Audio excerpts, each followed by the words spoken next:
क्या आपने D pharma, B pharma, M pharma या फार्म डी किया हुआ है और आप ऑस्ट्रेलिया पीआर के बारे में सोच रहे हो, तो आज का वीडियो आपके लिए बहुत ही इंपॉर्टेंट है। बहुत सारे फार्मेसी ग्रेजुएट्स को लगता है कि डिग्री कंप्लीट करने के बाद जो है डायरेक्टली पीआर मिल जाएगी, लेकिन रियलिटी में ऑस्ट्रेलिया पीआर के लिए एक प्रॉपर प्रोसेस फॉलो करना पड़ता है।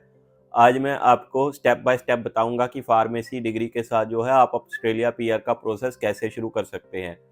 तो hello everyone, my name is Gaurav and और company name is Endeavour immigration. So अगर आप फार्मेसी बैकग्राउंड से हो और ऑस्ट्रेलिया में करियर और पीआर दोनों एक्सप्लोर करना चाहते हो, तो वीडियो को एंड तक जरूर देखिए। सबसे पहले ये समझते हैं कि कौन एलिजिबल हो सकता है। ये पाथवे जनरली जो सूटेबल होते हैं वो B pharma graduates, D pharma graduates, M pharma graduates, pharm D graduates, registered pharmacist के लिए, हॉस्पिटल फार्मासिस्ट के लिए या कम्युनिटी फार्मासिस्ट के लिए होते हैं। ऑस्ट्रेलिया में क्वालिफाइड फार्मेसी प्रोफेशनल्स की जो है काफ़ी डिमांड रहती है और इसी वजह से जो है इस फील्ड में माइग्रेशन के लिए अट्रैक्टिव ऑप्शंस जो हैं मिल जाते हैं। सबसे पहले तो आपको जो है अपने ऑक्यूपेशन के बारे में सोचना होता है कि आपको जो है कौन सा ऑक्यूपेशन चूज़ करना है। ऑस्ट्रेलिया माइग्रेशन के लिए जो फार्मेसी प्रोफेशनल्स होते हैं उनके पास जो है मल्टीपल ऑक्यूपेशंस जो है अवेलेबल हैं। सबसे पहले जो ऑक्यूपेशन आ जाते हैं वो है फार्मासिस्ट।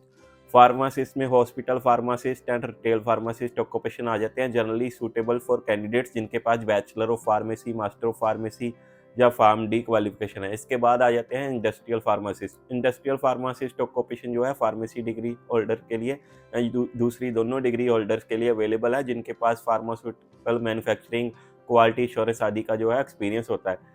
तीसरे नंबर पे आ जाते हैं फार्मेसी टेक्नीशियन। ये ऑक्यूपेशन जो है थोड़ा डिफरेंट है। फार्मेसी टेक्नीशियन पास के लिए आपके पास जो है एक मिनिमम डिप्लोमा लेवल की स्टडी होनी चाहिए और वो किसी भी फील्ड में हो सकती है। किसी फार्मेसी टेक्नीशियन की फील्ड में जो है मैंडेटरी नहीं है, लेकिन रिलेवेंट एक्सपीरियंस और असेसमेंट रिक्वायरमेंट्स को मीट करना बहुत ही ज़रूरी होता है। इसलिए पीआर प्रोसेस स्टार्ट करने से पहले जो है आपको अपना ऑक्यूपेशन आइडेंटिफाई करना होता है। तो ऑस्ट्रेलिया पीआर का जो पहला मेजर स्टेप होता है स्किल असेसमेंट होती है। आफ्टर चूजिंग योर ऑक्यूपेशन, आपकी नॉमिनेटेड ऑक्यूपेशन के अकॉर्डिंग ही आपको जो है असेसमेंट अथॉरिटी जो है डिसाइड करनी होती है और उनसे जो है अपनी स्किल असेसमेंट यानी कि अपनी प्रोफाइल को वैल्यूएट करवाना होता है, जिसमें आपकी qualification, employment, registration requirements where applicable और उसके अलावा ऑक्यूपेशन की रिलेवेंसी के हिसाब से जो है आपको स्किल असेसमेंट मिलती है। विदाउट पॉजिटिव स्किल असेसमेंट आप मोस्ट स्किल्ड पाथवेज जो है चूज़ नहीं कर सकते। नेक्स्ट होती है जो इंग्लिश लैंग्वेज की रिक्वायरमेंट होती है। फार्मेसी प्रोफेशंस के लिए आपके पास जो है इंग्लिश रिक्वायरमेंट्स होना बहुत ही ज़रूरी है। इंग्लिश लैंग्वेज का आपको जो है टेस्ट देना होता है, जिसमें आप आइल्स, पीटी या इक्विवेलेंट कोई भी इंग्लिश टेस्ट के थ्रू जो है रिक्वायरमेंट्स को मीट कर सकते हैं। जितने ज़्यादा आपके इंग्लिश के स्कोर्स होते हैं उतना ही आपको ज़्यादा बेनिफिट मिलता है, क्योंकि आपके जो है स्कोर्स आपके पीआर पॉइंट्स को इंक्रीज करते हैं, जिससे जो है आपको इनविटेशन के चांसेस इंप्रूव हो जाते हैं। अब हम बात कर लेते हैं रजिस्ट्रेशन रिक्वायरमेंट्स की। कुछ फार्मेसी ऑक्यूपेशन के लिए जो है रजिस्ट्रेशन की रिक्वायरमेंट जो है प्ले करती है, जैसे कि फार्मासिस्ट के लिए, लेकिन वो मैंडेटरी नहीं है क्योंकि उसके लिए जो है आपको एग्जाम्स भी देना होता है।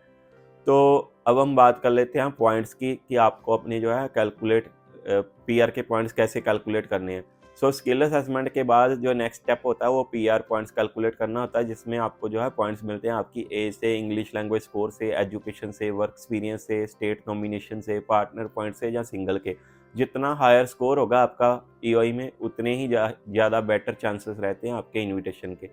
नेक्स्ट हम वीज़ा ऑप्शंस की बात कर लेते हैं। फार्मेसी प्रोफेशनल्स के लिए कॉमन माइग्रेशन पाथवे जो हो सकते हैं सब class 189 visa, skilled independent visa, सब क्लास 190 स्किल्ड नॉमिनेटेड वीज़ा जिसको स्टेट स्पॉन्सर्ड वीज़ा भी कहते हैं, और इसके अलावा सब class 491 skilled work regional visa जिसको जो है प्रोविजनल पीआर भी कहते हैं।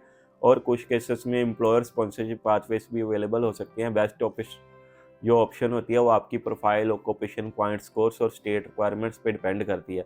सो अब हम बात कर लेते हैं कॉमन मिस्टेक्स की, जो है फार्मेसी ग्रेजुएट जो है कॉमन मिस्टेक्स करते हैं। सबसे पहले तो रॉन्ग ऑक्यूपेशन चूज़ कर लेते हैं। कई बार जो है स्किल असेसमेंट रिक्वायरमेंट्स को जो है इग्नोर कर देते हैं, इंग्लिश स्कोर रिक्वायरमेंट्स को अंडर एस्टिमेट कर देते हैं। इसके अलावा पीआर पॉइंट्स जो है कैलकुलेट नहीं करते और ऑक्यूपेशन और वर्क एक्सपीरियंस को जो है मिसमैच रखते हैं। सो इन मिस्टेक्स की वजह से अननेसेसरी डिले भी हो जाते हैं और आपको जो है अपनी स्किल असेसमेंट में रिजेक्शन भी मिल जाती है।